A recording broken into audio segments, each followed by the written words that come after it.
Honorable Chairman, sir, I am grateful to you for granting me this opportunity to speak on this budget.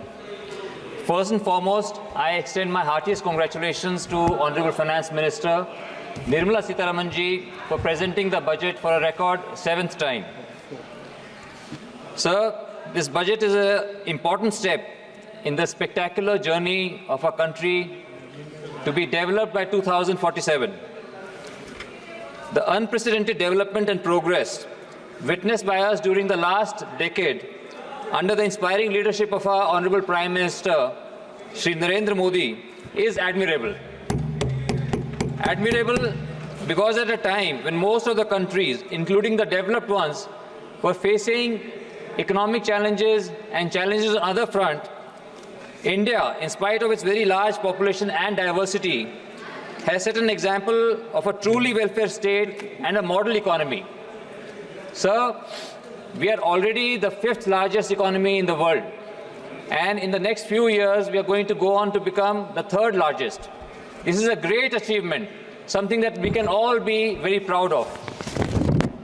Sir, when we see the budget from a social perspective, it is not just a Bahujan Hitay, Bahujan Sukhay, but a Sarvjan Hitay, Sarvjan Sukhay budget.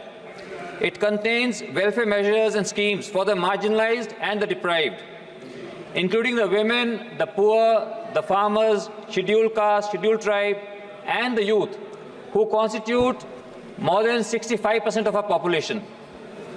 But sir, I find it sad that not a single word of appreciation has come from the honorable members adorning the benches in front of us. If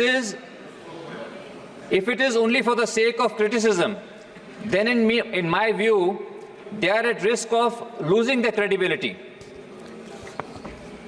Sir, due to paucity of time, I will limit myself only to 2 of the budget priorities. First, productivity and resilience in agriculture. Second, employment and skilling.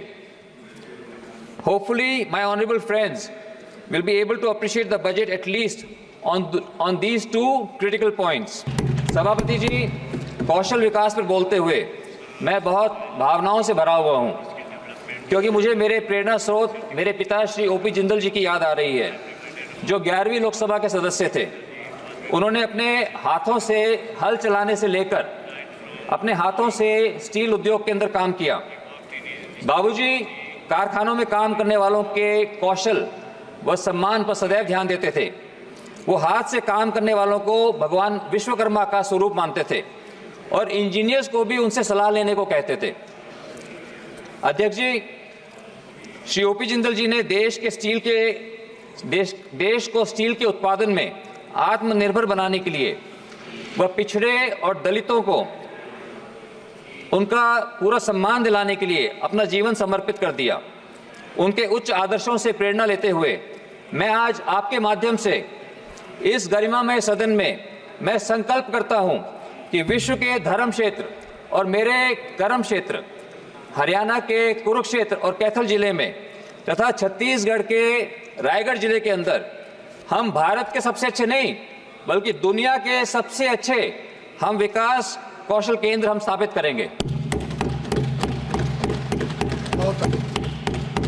सभापति जी, हम यह भी सुनिश्चित करेंगे कि हमारे हरियाणा के सभी ITI और वोकेशनल ट्रेनिंग इंस्टीट्यूट भी हमारे माननीय प्रधानमंत्री जी की अपेक्षाओं के अनुरूप उच्च कोटि का प्रदर्शन करें। हमसे जुड़े रहने के लिए हमारे YouTube चैनल को सब्सक्राइब करें और नई वीडियो की नोटिफिकेशन के लिए बेल आइकॉन को दबाएं। अगर आप ये वीडियो Facebook पर देख रहे हैं तो लाइक जरूर करें और ज्यादा से ज्यादा शेयर करें। धन्यवाद।